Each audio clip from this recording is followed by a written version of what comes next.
My son said it so easily, as if he were commenting on the weather. "You're not a priority anymore, Mom." Just like that. No pause, no shame, not a hint of what I had meant to him for 45 years. I stood by the kitchen counter holding a tray of homemade lasagna I had baked for them. For him, his wife, and the kids. The dish was still warm in my hands, and suddenly, I didn't know what to do with it. They didn't know I was in the hallway. I had let myself in, as I always used to. I still had my spare key, though something told me I wouldn't for much longer. I heard their voices from the living room, low and fast, just enough to make me pause. "Your mom is too much," Sandra was saying, her voice tight with annoyance. "Dropping by unannounced, bringing food we didn't ask for. It's like she wants to move in." "I know," Jeff replied.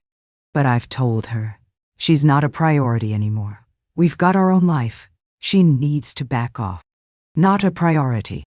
I stood there for a few seconds, unsure if my knees would hold. Not busy, not overwhelmed, just not a priority.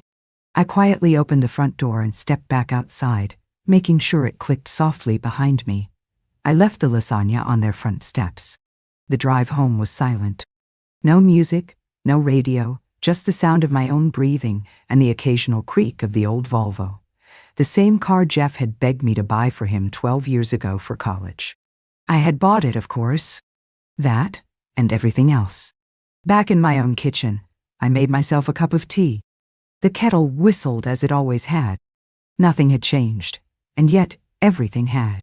I sat at the little round table with the chipped edge and stared at the wall. Pictures were hanging there. Jeff at age 4, grinning without his front teeth. Jeff at his high school graduation with me beside him, my hand tight on his shoulder. Our family vacation to Cape Cod in 1996, Touring. All of it was mine, my moments, my sacrifices, my pride. I had raised him alone. His father left when Jeff was 10. I never blamed the boy. I worked 2 jobs, sometimes 3. I saved for his education. I helped with his first mortgage. I looked after his kids when Sandra went back to work. I never asked for anything in return. Not a thank you, not a card, not even a proper seat at the Christmas dinner table. But I never expected that I would become invisible. I didn't cry that night. Not yet. Instead, I opened the drawer where I kept my financial files. I hadn't looked in there for months, maybe years. Old check stubs, bank statements, and a folder labeled Jeffrey in careful cursive.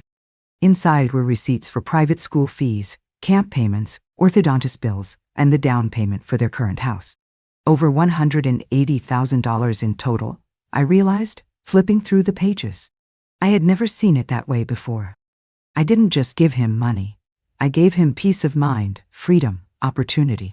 And now, I wasn't even a priority. I didn't sleep that night.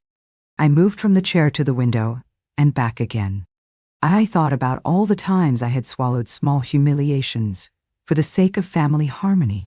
About how Sandra never looked me in the eye. How the kids didn't know my birthday unless it popped up on Facebook. How Jeff hadn't hugged me properly in years. I thought about my will too. My house was modest but paid off. I had some investments left from my years at the clinic and my husband's pension. Nothing extravagant, but enough to make a difference, especially to people like Jeff, who always seemed to have a need. But now, I wasn't a priority. So maybe it was time I made some changes. Quiet ones, like I had always made. But this time they would be not for them, but for me. I woke early the next morning without needing an alarm. My body was restless, still holding the memory of the night before. The words echoed before my feet even touched the floor. "You're not a priority anymore." I sat on the edge of the bed for a long time, watching the light stretch across the carpet. The kind of pale morning sun that used to feel peaceful now only showed me the dust in the corners and how thin my patience had become. I made coffee. Not the fancy kind Jeff and Sandra drank, but the instant I've always kept in a tin. A teaspoon, boiled water, a splash of milk. The mug warmed my hands, but not much else. When it was empty, I walked to the secretary desk in the living room, the one that had belonged to my mother. I opened the main compartment and pulled out the brown envelope where I kept what I called my emergency list. It wasn't really for emergencies. It was a habit I'd picked up after Jeff left for college, just a way to keep track of where the money went. I laid the documents out on the table, one by one. A car loan for $3,200, co-signed in 2010. G. $11,000 for Sandra's certification course, paid in 3 parts. $7,085 for Madison's braces. $5,000 for Jeff's temporary business plan that never got off the ground. $28,000 for their down payment. Another $9,600 in monthly contributions to the kids' school fees over 4 years. And that was just the visible part. There were the unrecorded things, too. Groceries, gas cards, birthday money from Santa type. I had told myself every time, this is what family does. This is what love looks like. But love, I was learning, has another side, one I had ignored for far too long. The mail came mid-morning. I heard the slot click and a stack of envelopes thud to the floor. Among them was a glossy invitation with gold lettering. You're invited to Sandra's business launch event. I wasn't sure whether to laugh or tear it in half, so I did neither. I slid it under the newspaper and walked away. Around noon, I decided to leave the house. I needed air. I put on my walking shoes and my old beige cardigan and headed toward the park. It was as quiet as always. A few joggers, a couple walking a dog, ducks making lazy paths across the pond. I sat on a bench where Jeff had once taken his first steps. I remembered the way he had wobbled forward, arms outstretched, and collapsed into my arms, giggling. I had cried that day, overwhelmed with joy. Now I sat in the same spot, feeling something like grief. I stayed for over an hour. When I got home, I called my bank. The woman on the other end had a bright, rehearsed voice. Good afternoon, Riverlands Bank. How can I assist you today? Yes, I said calmly. My name is Lynette Baxter. I'd like to speak with someone about pausing my automatic transfers and reviewing the power of attorney on my accounts. There was a pause. Certainly, Miss Baxter. One moment, please. A minute later, a man named Gerald came on the line. He asked for some details, then politely confirmed, yes. You have several monthly transfers going to your son's household. Utilities, tuition contributions, one insurance policy. He read them off like items on a grocery list. I'd like them all suspended, I said immediately. Suspended, he repeated. All of them? Yes, every single one. He hesitated. Do you need time to reconsider? We can schedule. No, I interrupted gently. I've considered it for years. I'm only acting on it now. Understood, he said.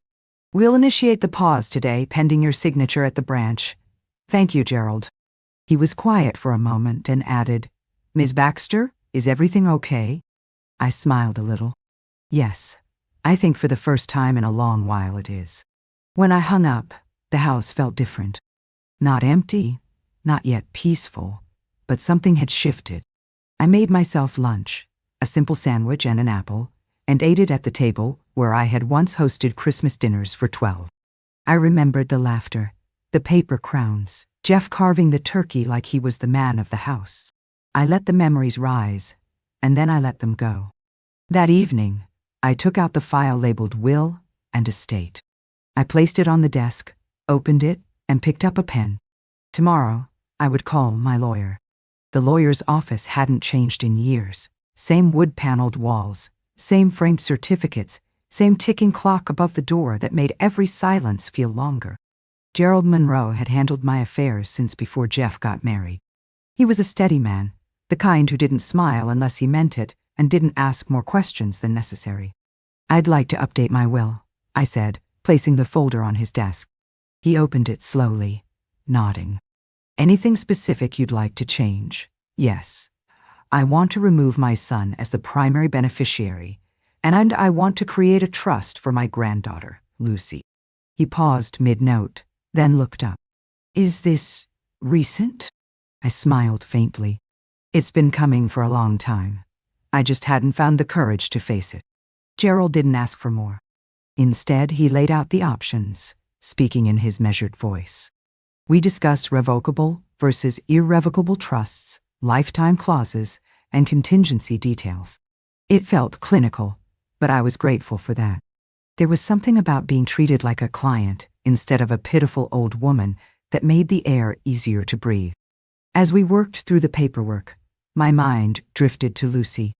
She had turned 18 last spring, and she was always kind, always thoughtful. She was the only one who ever visited without being asked. She would bring books, sit on the couch with her knees curled under her like a cat, and listen when I spoke. Really listen. I had once given her a silver locket that belonged to my mother, and she hadn't taken it off since. By the end of the meeting, Gerald had gathered the documents into a neat stack. "We'll have everything finalized within the week," he said. "And I'll update the power of attorney as well." "Yes," I nodded. "Remove Jeffrey." He hesitated again. "Are you sure?" "I'm sure." When I left his office, the sun had dipped lower in the sky, casting long shadows across the sidewalk. I walked slowly to the corner, stopped at the bakery, and bought myself a small peach tart. It felt almost silly, but I hadn't bought anything just for myself in years. At home, I made tea and sat on the porch. The tart was sweet and flaky, and I ate it slowly, watching as children biked by in pairs. For a moment, I felt like a woman again, not just a mother or a grandmother or a source of money and help. Just Lynette, a person with a name and a voice. The phone rang around 6. I recognized the number before I picked up. "Jeff, get." "Hi, Mom," he said. His voice was oddly upbeat, the way it gets when he wants something. "Hey, Sandra and I were thinking, are you free this weekend? Maybe come over for brunch. Lucy will be there." There was something careful in his tone, something rehearsed. I could almost hear Sandra pacing behind him, whispering lines. They had found out about the accounts, about the lawyer. Something had shifted. "I'll let you know," I said. He paused, surprised. "Is everything okay?" "I think so," I replied. "Why?" "No reason. You just sound different. I feel different." Another pause. "Well, let me know." We hung up. I stared at the phone for a moment longer, then placed it back in its cradle. I didn't sleep that night, but it wasn't the old kind of sleeplessness, the restless, heavy kind. It was clearer, quieter. I spent the small hours sorting through things I hadn't touched in years. Photo albums, notebooks, letters Jeff had written from college back when he still needed me. One particularly creased one read, "Thanks, Mom. I couldn't have done this without you." I ran my fingers over the words, remembering the boy who had written them and wondering when, exactly, he had disappeared. At some point, I pulled out the sweater I'd been knitting. I hadn't touched it in months. It was a pale blue for Lucy. She had picked out the yarn herself on one of our walks downtown. By dawn, I had finished the left sleeve. Saturday arrived with a pale sun and an unexpected knock on my door. I wasn't dressed yet, still in my robe, my hair pinned up sloppily, the kettle barely whistling on the stove. I opened the door just a crack, expecting the neighbor with misdelivered mail, but it was Lucy. "Hi, Grandma," she said softly, holding up a brown paper bag. "I brought scones, fig and walnut." I stepped back without a word and let her in. She moved as she always did, light-footed and quiet, placing the bag on the kitchen counter, opening cupboards without asking, and setting out 2 plates and some butter. I liked that about her, how she didn't ask if she could help. She just did. We sat at the kitchen table as the steam from my tea curled into the morning air. "I heard," she said after a long silence. "I didn't ask what."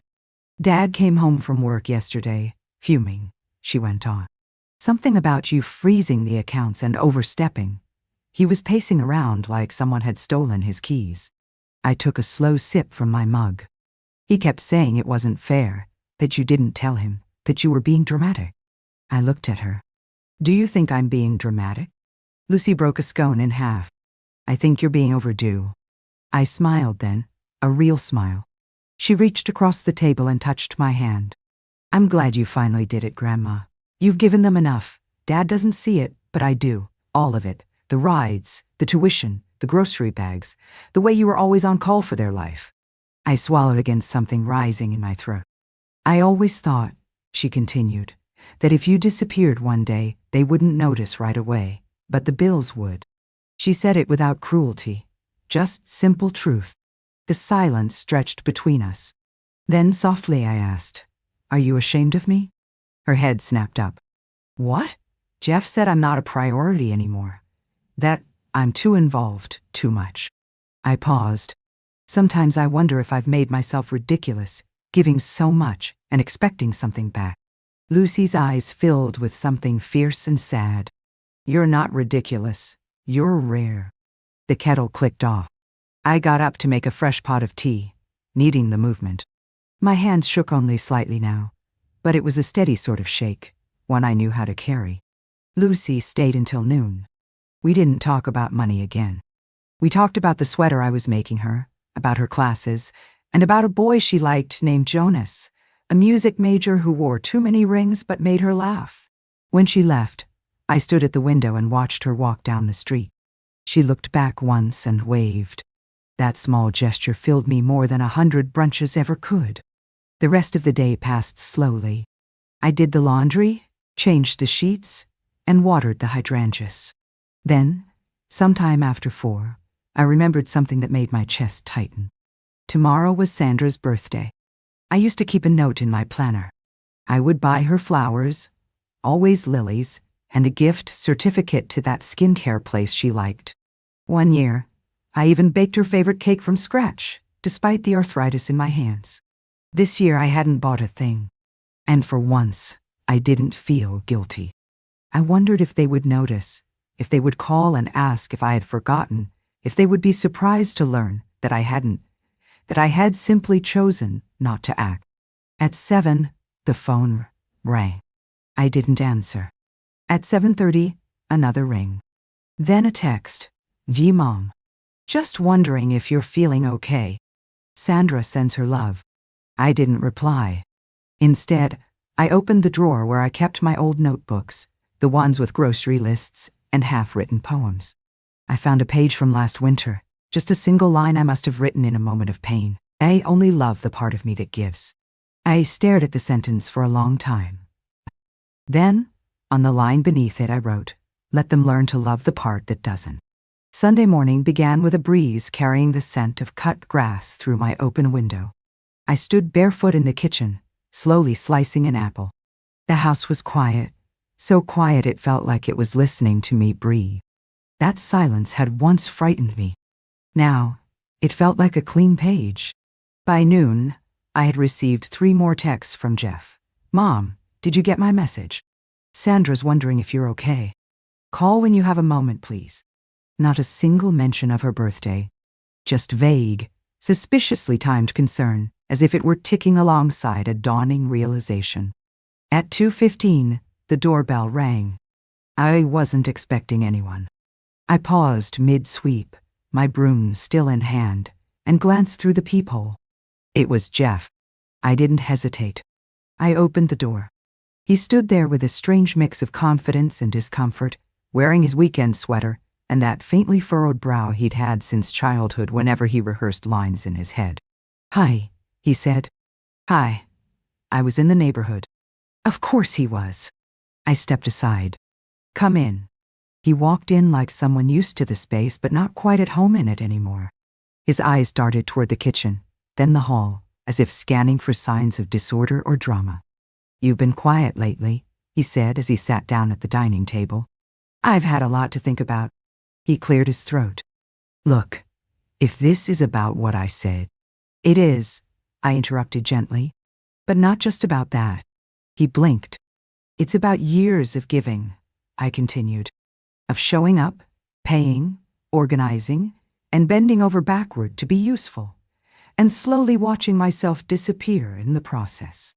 He sat back, his arms crossed loosely, not defensive yet, but not open either. "I didn't do it to be owed," I said. "But I thought somewhere deep down that love would make room for me." Jeff looked down at the table, his gaze catching on a tiny chip in the wood. "Sandra's been tense," he muttered. "It's been a hard year, and I understand that. I've understood that every year since you were born." His jaw tensed. "Jeff," I said. When you told Sandra I wasn't a priority, you weren't saying something new. You were just naming a truth that has been growing between us for a long time. He didn't speak. I leaned forward, my elbows resting gently on the table. You wanted to know why the accounts were frozen, why the payments stopped. It's because I needed to find out what part of our relationship existed without them. He looked up then, his eyes uncertain. And? He asked quietly. I smiled, not bitterly, but not with warmth either. We're about to find out. We sat in silence, the kind that isn't awkward, just full, heavy with things we hadn't said in years. Lucy told me you changed your will. Yes. He nodded slowly, a long breath leaving his chest. And you gave her the trust. Yes. Another pause. She's young, he said. She doesn't know how complicated all this is. She knows enough to show up. She knows enough to ask how I'm doing, without asking for anything. I could see his mouth twitch, like he wanted to argue but couldn't find solid ground. He stood suddenly, pushing back his chair. Okay, he said. I wanted to say I didn't mean it the way it sounded. Jeff, I said gently, you did? He looked at me then, not as a child looks at a parent, but as a man looks at a person he doesn't quite understand. I'll call you, he said. You always say that. He hesitated at the door. Can I still come by? Of course. As my son, not as my dependent. He nodded once and left. When the door closed behind him, I let myself sit still for a long time. My tea had gone cold on the counter. I didn't reheat it. The visit hadn't hurt as much as I had feared, but it hadn't healed anything either. It had simply clarified. Later that evening I took out a clean page in my notebook and wrote, "There are wounds that don't bleed. They just reshape you." On Monday, I stayed home. Not because I was tired, though I was.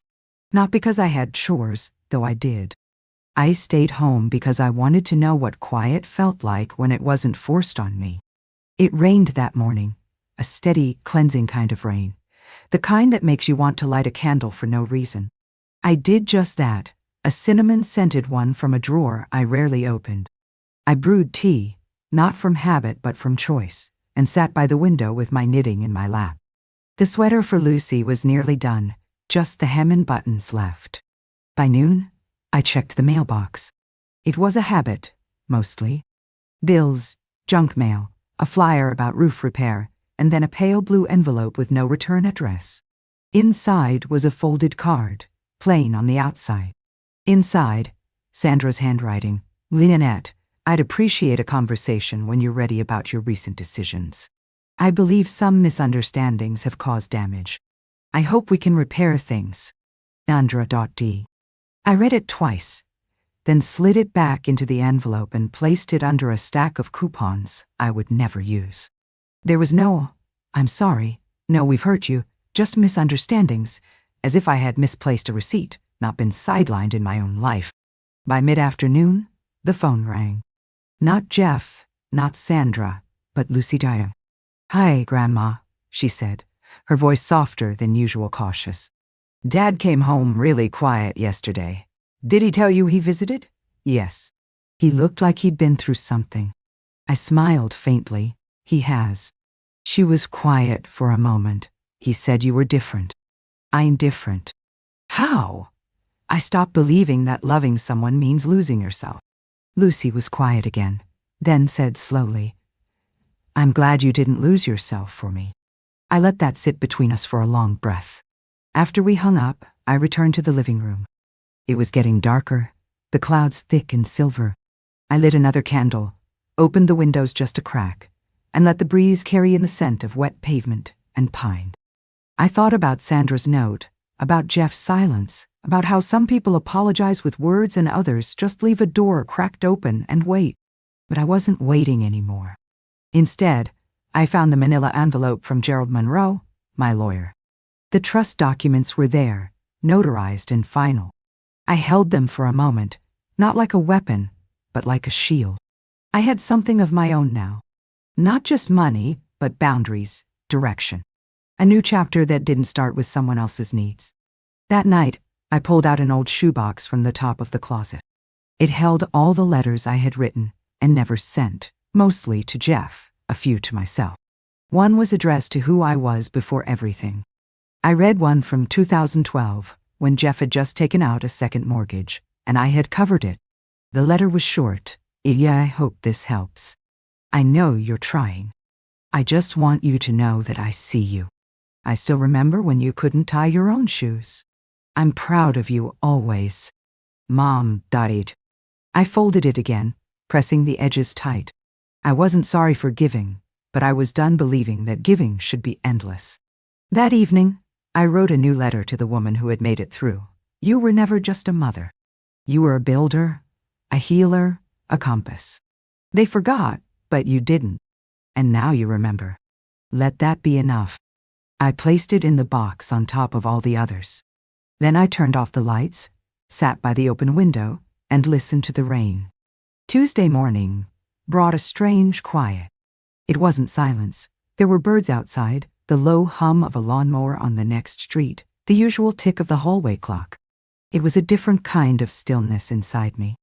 Not sadness, not numbness, just a calm that came from having no more illusions left to lose. I spent most of the morning in the sunroom. That had always been my favorite spot, even when no one else seemed to care for it. The windows faced the backyard, and the garden I had once kept with such care had grown wild over the past few years. Jeff used to say we would hire someone to maintain it. He never did. I liked it better now, in truth. Overgrown, unruly, free. I was pruning dead leaves from a potted fern when the doorbell rang again. Not Jeff, not Lucy. Sandra.e. I opened the door without expression. She stood there in a navy blazer and shoes that looked expensive and uncomfortable. She held a white paper bag in one hand. "I brought scones," she said. "From that bakery you used to like." I stepped aside. She walked in slowly, carefully, like someone entering a museum. Her eyes scanned the house, not judgmentally, but with an observant curiosity. It had probably been 3 years since her last visit. "I didn't come to argue," she said, placing the bag on the kitchen counter. "I just thought maybe we could talk." I didn't offer tea. I didn't ask her to sit. She cleared her throat. "Jeff's been upset. I think he's trying, but he doesn't always know how." I nodded. "Neither do I, some days." Sandra hesitated. "I read your note, the one in the will documents. Lucy showed me." That startled me. I didn't know she asked me to read it, Sandra said quickly. "She said I needed to." We stood in silence. She looked smaller than usual. Or maybe I just wasn't shrinking anymore. "I know I haven't made you feel welcome," she said after a moment. "I was never good at that. I didn't grow up with closeness. I never knew how to share space with someone who doesn't expect anything. I didn't expect anything at first," I said. "Just to be included." Sandra looked down. "That's fair. You." She reached into her bag and pulled out a folded piece of paper, a note in her own handwriting. "I wrote this last night, not because I think a letter fixes everything, but I thought maybe you deserve to see me try." I took the note and placed it on the table without opening it. Not out of coldness, but because I wasn't ready to believe her yet. Maybe later. "I'm sorry," she added, her voice thinner now, "for all the small ways I made you feel less." That stayed with me. For all the small ways. And she left quietly after that. No hugs, no promises, just a quiet exit and a quick, almost fearful glance over her shoulder, as if she wasn't sure whether I would call her back or let her go. I didn't call her back, but I did sit at the table, staring at her note for a long time. Later that day, Lucy came by again. She didn't mention Sandra's visit. Instead, she pulled out a book and started reading aloud while I finished the last stitch on her sweater. By sunset, the hem was done. "I've never had something made just for me," she said, pulling it on. It was a little loose, the way she liked. She twirled once in the hallway mirror. "I look like someone loved me." "You do," I said softly. She hugged me then, not politely, not briefly, but fully, as if I weren't someone fragile, but someone solid. When she left, I finally opened Sandra's letter. It wasn't long, Just a few lines written in that neat script of hers. You think I've been afraid of you, of needing you, of being reminded that I didn't build this family alone. But you were always there. And I see now that it wasn't your presence that overwhelmed me. It was your grace, and how little I offered in return. Nah. Wednesday was the day I usually drove to the grocery store on Maple and Fifth, a small place where the staff still remembered my name and packed my bags with care. But this time, I stood in the aisle by the cereal for longer than usual, staring at a box of granola Jeff used to like. I used to buy 2 at a time, one for me and one for their pantry. I put it back on the shelf. When I came home, I found an envelope tucked into my screen door. My name, in Jeff's handwriting. No stamp, no address, just paper folded by a hand I knew better than my own. I didn't open it immediately. I left it on the hall table, beside the lamp he had broken when he was 9, and glued back together with glittery school glue. Instead, I made soup. Potato leek. It was the one Lucy always asked for in winter, though it was mid-spring now. I diced slowly, methodically. Every sound in the kitchen, the knife, the simmer, the quiet hum of the fridge, felt louder than usual, as if the house were breathing again. After dinner, I sat at the dining table with the envelope in front of me. I opened it. "Mom," it began. "I've been thinking a lot about what you said, and about what you didn't. I want to explain, but I'm afraid explanations sound like excuses, and I know you've had enough of those." He was right. I think I let Sandra's boundaries become mine. I let our pace become a wall between us. I told myself I was protecting you from tension, but I was just making room for my own comfort. I failed you there. A small, bruised part of me wanted to cry at that, but I didn't. I miss being your son. I mean, really being your son, not just the person who calls twice a month or shows up when he needs help. I've been thinking about when I was little and how safe I felt around you. That safety didn't come from money or meals. It came from you never withholding anything. Not your time, not your concern, not your love. And I've withheld everything in return. That line stopped me. I read it again. I want to rebuild something with you. I don't know how, but if you'll let me, I'd like to try. Not because I want back what I lost, but because I want to learn how to give the way you did, even if it's late. It ended there. No signature. No love, Jeff. Just that single sentence, even if it's late. I folded the letter carefully and placed it in the shoebox with the others. Not to bury it, but to hold it close. It didn't undo the past, but it meant the silence might finally be cracking. That night, I dreamed of the backyard as it once was. Jeff at 7, chasing fireflies. Lucy, smaller, in a dress with pockets, clapping when one landed on her palm. I stood on the porch, watching. There was no fence, just grass and light and a breeze that didn't sting. When I woke, the air was still warm, and I wasn't afraid of hoping. Thursday afternoon brought an unexpected visitor.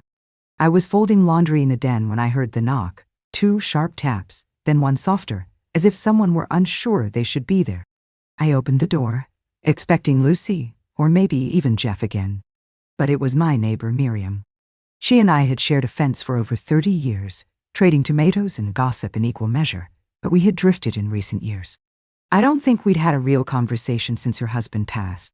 "I saw someone slip a letter in your door yesterday," she said, stepping inside without waiting. "Didn't look like junk mail." "It wasn't," I replied, motioning toward the kitchen. She sat at the table as if she had never stopped, resting her elbows on the worn wood. Her eyes were still sharp, though her hair had gone whiter than mine. "So?" she asked. I poured her tea. "So what? Did he apologize?" I raised an eyebrow. "You knew?" Miriam snorted. "Lynette, we've both lived too long not to notice the ways our children stop looking at us. They stop needing us. Yes, but worse, they stop respecting us. That's harder to bear." I sat across from her, suddenly feeling like I was 12 years old again, being lectured by someone who knew better. I never told you, she continued, but my son once asked me to sell my house and move into an age-appropriate facility, said it would be easier for everyone. She smiled, unbothered. You know what I said? I wiped your behind for 3 years. You can let me die in my own house. You didn't bring it up again. I laughed, the first full laugh in days. It felt strange on my face. She leaned forward, her voice softer now. You did the right thing. Whatever it was, you did it. I saw it in your eyes. You're not shrinking anymore. I felt something settle inside me then, a confirmation. Not that I was right, but that I was real, seen. Not ridiculous, not dramatic, just a woman who had finally stepped into her own life again. After Miriam left, I pulled on a cardigan and went out back. The garden was overgrown, yes, but parts of it still bloomed. I knelt slowly, my knees protesting, and cleared a patch of wild grass around the lilies.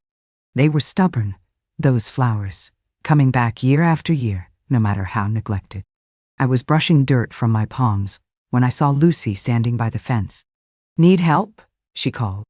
She climbed through the gate without waiting for an answer, carrying 2 mugs of lemonade. We sat on the porch steps, sticky from the spring air, watching the light stretch long across the yard. Dad told me you read the letter, she said quietly. I nodded. She didn't ask what I thought. She just waited. He's trying, I finally said. I don't know if it's enough, but it's more than nothing. Lucy turned her mug in her hands. Sometimes people start late. Doesn't mean they shouldn't still be allowed to start. I looked at her. She had that same tilt to her head Jeff used to have when he was her age, that blend of doubt and hope. Did I give too much? I asked, more to the sky than to her. Lucy didn't answer right away. Then, slowly, you gave what you had. That's not the same as giving too much. We sat there until the sun dipped low. Before she left, Lucy kissed my cheek and said, "You're my blueprint, Grandma." And somehow, that mattered more than anything else I had heard all week. Friday started like most days. Tea, the crossword, slippers I refused to replace. But something felt different. The air in the house was lighter. Or maybe it was just me. I hadn't slept well, but I didn't feel tired. There was something under my skin, humming like a quiet current. Anticipation, perhaps, or preparation. At 9, the doorbell rang. It was Jeff again. He stood there with a cautious smile, holding a paper bag. "Coffee and muffins," he said. "From that place on Sycamore you used to like." "You remembered," I said. He winced a little. Lucy reminded me. I let him in. He moved more slowly this time, as if careful not to impose. He glanced at the furniture as if it might have changed since his last visit. It hadn't, but something in him had. "I've been thinking," he said as we sat down, "about how you must have felt these past few years." I didn't interrupt. He needed to say it his way. "I think I took you for granted," he continued. "Maybe I thought you'd always be there. And maybe I didn't want to face how much I still needed you." He paused. "I know I said you weren't a priority, and that was cruel. It wasn't even true, not really. It was just convenient." I looked at him, really looked at him. He wasn't the boy I had raised, but he wasn't quite the man I had grown distant from either. He was somewhere in the middle, trying to choose who he wanted to be. "I want to start showing up," he said. "Not for money, not when things fall apart. Just because you matter to me." I didn't respond right away. I broke a muffin in half. Lemon poppy seed, the kind I used to bake on Sundays when he was little. "You don't get to make a speech and erase the last decade," I said gently. "I know, but you can show up again, quietly, repeatedly. That's how trust gets built back." He nodded, his eyes glassy. I poured him some tea. It was the first time I had done that in years without feeling obligated. We spent the rest of the morning talking about nothing and everything. The neighbor's new dog, a roof leak he was finally fixing, Lucy's plan to apply for grad school. Ordinary things, soft things. As he was leaving, he stopped at the door. "I know you changed the will," he said. I met his eyes. "I didn't come to ask you to change it back." I raised an eyebrow. "I came to ask if, someday, when you're ready, we could talk about what it means to earn a place in it." That stunned me more than any apology could. Later, I sat at my desk and opened the drawer that held the updated documents. I didn't touch them. I just looked at the folder, then closed it again. That evening, I made dinner for one, but I set 2 places. Not because I expected anyone, but because I was no longer shrinking to fit an empty chair. Saturday came with sunshine and birdsong, the kind of morning that used to slip by unnoticed. I sat on the back porch with my coffee, wrapped in the blue shawl I hadn't worn since Harold's funeral. I had kept it buried in the bottom drawer for years, as if softness were something I was no longer allowed. But today, I wanted it. I wanted to feel the weight of something that had once held me through sorrow and now, quietly, was holding me through something else. Around 10, Lucy arrived. She carried a small cardboard box. "Photos," she said, grinning. "We're doing a slideshow for my final project, and I figured you might have the best ones." I let her in, and we sat cross-legged on the living room floor like she was 6 again. She opened the box and began sorting through pictures. Me holding a baby Jeff in a Halloween costume too big for him, Harold in his paint-stained jeans by the old shed. "Grandma," she said, holding up one photo, "who's this with you?" It was me, my hair longer, my smile tired but soft, standing beside a younger woman in a nurse's uniform. "That's my friend Elma," I said. "We trained together. She moved away years ago, Arizona, I think. You looked happy." I was tired. "But yes, happy." Lucy stared at the picture. "You were a whole person before Dad and me, huh?" That made me laugh. "Yes, I was." She paused. "I forget that sometimes. Most people do. That's why you have to remind them." Gently, but firmly. She nodded. We spent 2 hours flipping through memories. When she left, she hugged me the same way she had before, tight and certain. Later that day, I went to the closet and pulled out a box labeled Old Correspondence. I hadn't opened it in years. Inside were letters from Harold, postcards from Elma, and thank you notes from patients I had helped as a nurse. I read one from a woman named Patricia, dated 1989. "You sat with my mother when no one else would. You gave her peace." I'll never forget it. I pressed the card to my chest. I had forgotten that version of me, the one who wasn't a mother or a bank, but just a steady hand in someone else's storm. That night, after dinner, I received a text from Jeff. "Would you be okay if I came by tomorrow morning to help in the garden?" I stared at the screen. Not "can you help me?" Not "I need something." Just "can I help you?" It was simple, small, but it mattered. I replied, "Bring gloves. The lilies are stubborn this year." I turned off the lights early and sat by the window. Outside, a soft wind stirred the branches, and somewhere an owl called once, then fell silent. I thought about what it meant to be needed, and what it meant to be chosen instead. Sunday morning arrived crisp and bright, the kind of light that makes even dust look gentle. I was already outside when Jeff pulled up, my knees in the dirt, my wide-brimmed hat shading my face, my garden gloves caked with early digging. He stepped out of his car with a pair of his own gloves, and for once, he didn't look like a man about to do something uncomfortable. He looked like a son. "I brought mulch," he said, lifting 2 bags from his trunk. Figured it was overdue. I didn't comment on the gesture. I just nodded and pointed to the patch near the fence. We worked side by side for nearly an hour.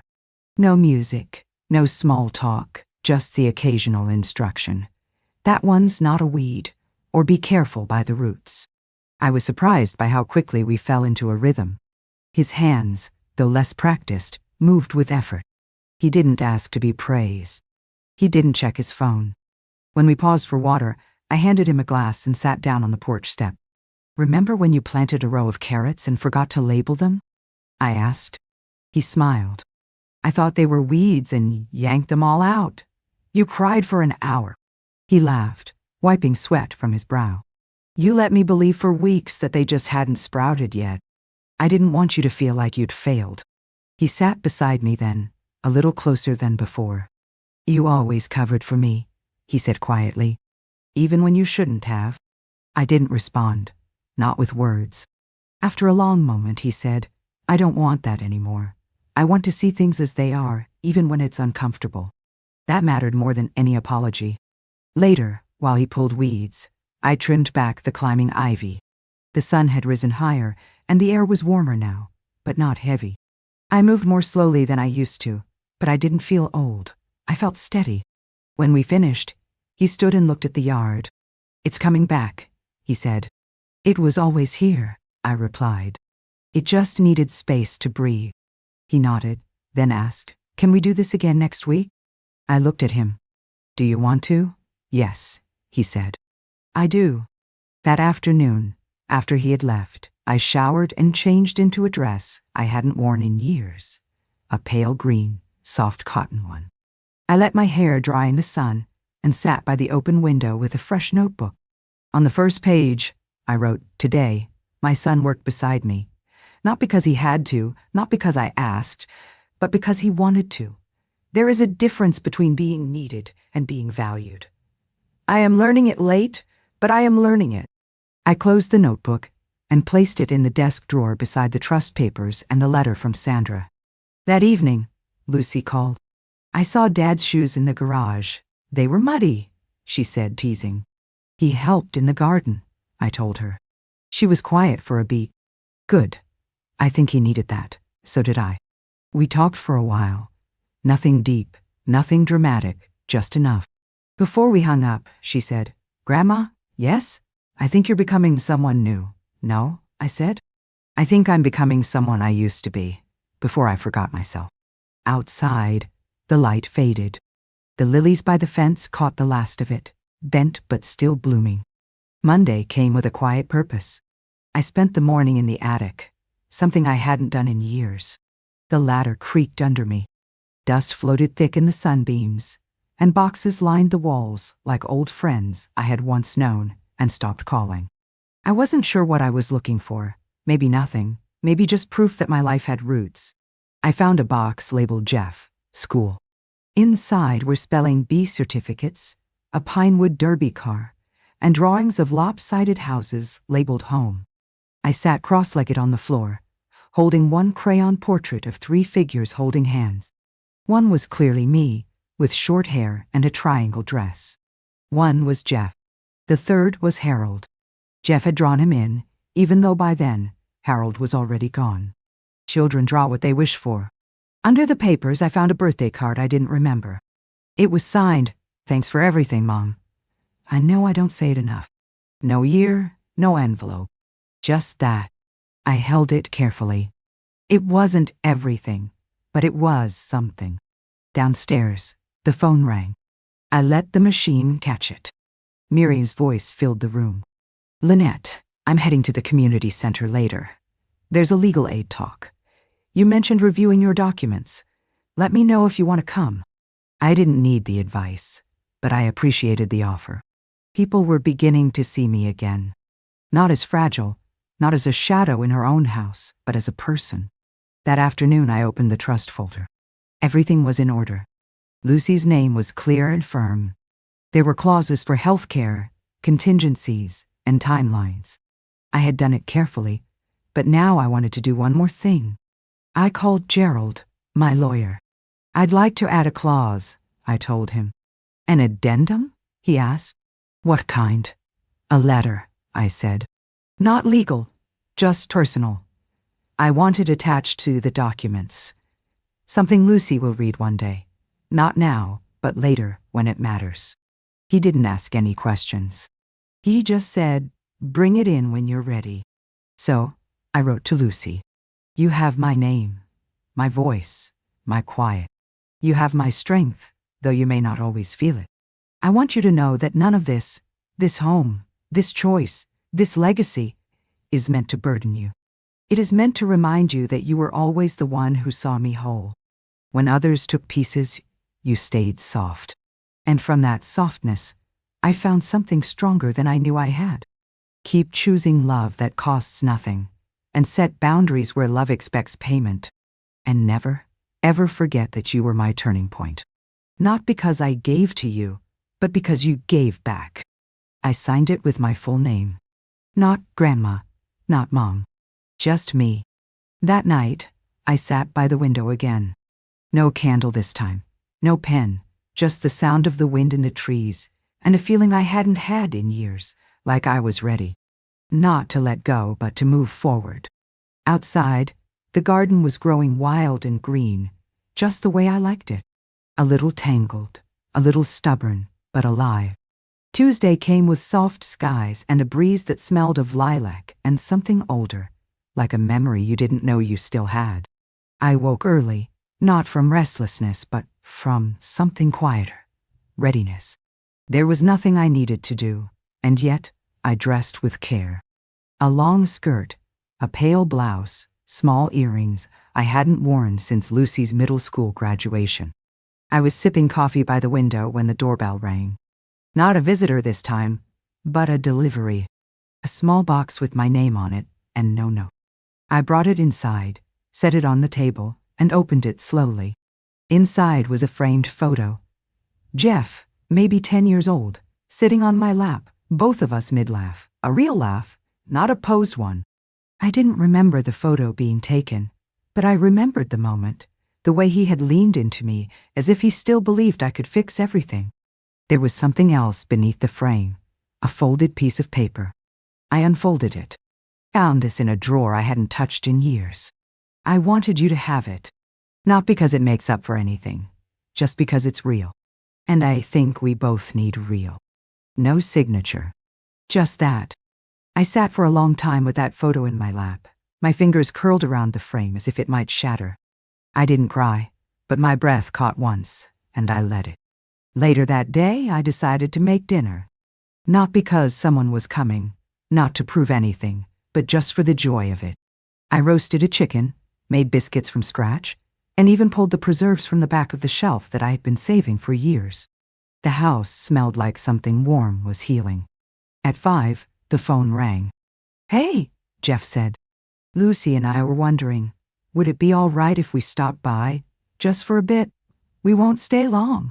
I looked at the 2 place settings on the table, then at the pot on the stove. "You'll stay for dinner," I said. "I've made too much." There was a pause. Then, "Okay, thank you." They arrived an hour later, both carrying something. Jeff had a basket of fresh herbs. Lucy brought a notebook and handed it to me. "I've started writing about you," she said, her cheek slightly pink. Not as a character, but as a presence, a constant. I didn't know what to say, so I just held it. Dinner was simple, quiet, and good. We didn't speak of the will, or money, or the long shadows between us. We talked about food and books and the garden. Jeff asked how I got the biscuit so light. I told him it was just cold butter and not overthinking it. Afterward, Lucy helped with the dishes, humming softly. Jeff stepped out onto the porch. When I joined him, he was standing with his hands in his pockets, looking out at the yard. "You ever think," he said, "that maybe we both forgot how to reach for each other?" I didn't answer right away. Then, we didn't forget. We just got tired of reaching without being met. He nodded slowly. "I want to be better at that. You are, Jeff. You're starting to be."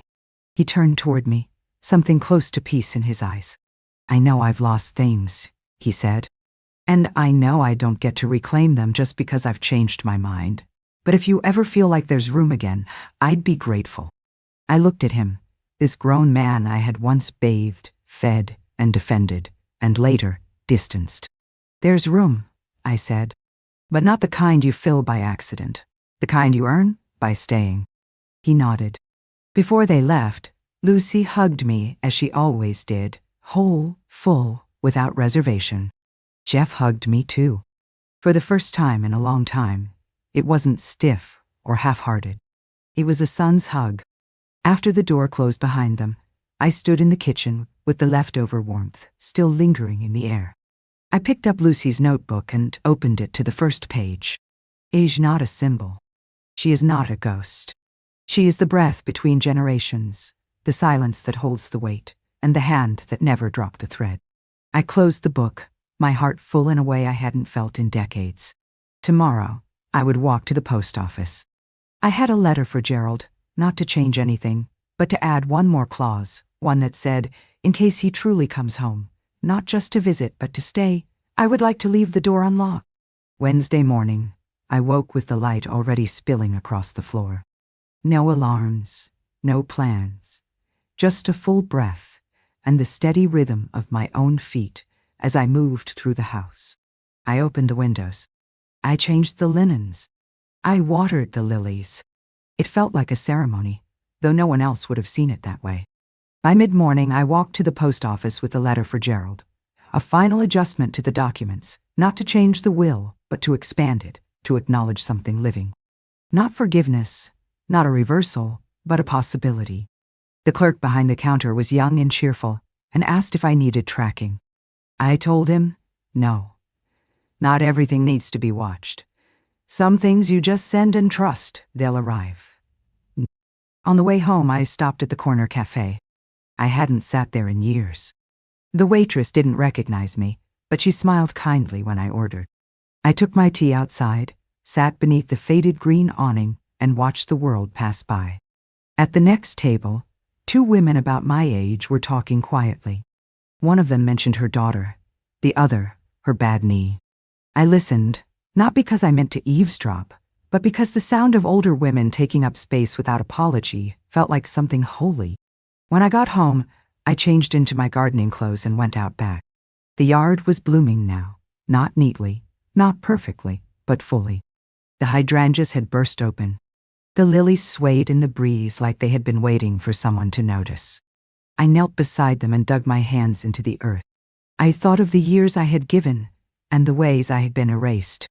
I thought of the silence I had swallowed, the dinners I had cooked for people who didn't say thank you, the moments I waited by a phone that never rang. And then I thought of Lucy, of her laughter, her notebook, her quiet presence. I thought of Jeff, not as the boy I had raised, but as the man he was trying to become. And I thought of myself, not as a background character, not as an obligation, but as a woman who had reclaimed herself in the second act. The sun was warm on my back. I didn't feel old. I felt rooted. That afternoon, I baked a cake, just a simple vanilla one. I frosted it with what I had, nothing fancy. I wrote one word on top, not with icing, but with a single line of blueberries. Ich still ein. Because I was still here, still becoming, still enough. That evening, I set the table for one.